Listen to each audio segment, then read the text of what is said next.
But the concept చాలా చాలా బాగుంది అర్జున్ గారు.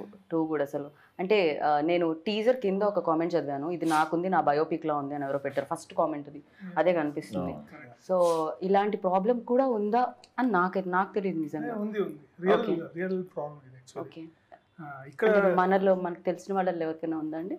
బ్రాడ్ పిట్ గారు ఉంది. ఇప్పుడు ఒక అమ్మాయి చైనాస్ ట్రెజరీ అని హిందీ ఏమన్నా తెలుగులో కూడా చేసింది నాగార్జున గారు. ఆ అమ్మాయి కూడా ఉందంట. ఓ రియల్లీ? చాలా మంది ఉంది.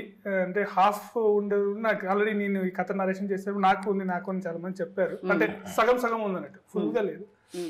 బట్ ఇదే రియల్ ప్రాబ్లం. నేను కూడా మర్చిపోతుంటా, కానీ దాని మెమరీ లాస్ అనుకున్నాను నేను. అది నాకు పేరు మర్చిపోతూ ఫేస్ కూడా మర్చిపోతూ ఉంటే అది మెమరీ లాస్ అండి.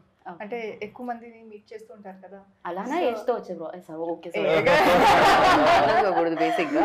యా, సో బట్ ఆ ప్రాబ్లం మీరు ఎవరైనా చూసి ఇన్స్పైర్ అయ్యి చేయడం జరిగిందా, లేకపోతే ఇంకేదైనా? లేదు, అంటే ఇది కాన్సెప్ట్ కథ చేసుకోవాలంటే యాక్చువల్లీ నేను ఇంటర్నెట్ లో చూసాను అనమాట. ఓకే, సో బాగా ఇంట్రెస్టింగ్ అనిపించింది. దాన్ని తగ్గట్టుగా రీసెర్చ్ చేయడం, లైన్ రాసుకొని డెవలప్ చేయడం జరిగింది.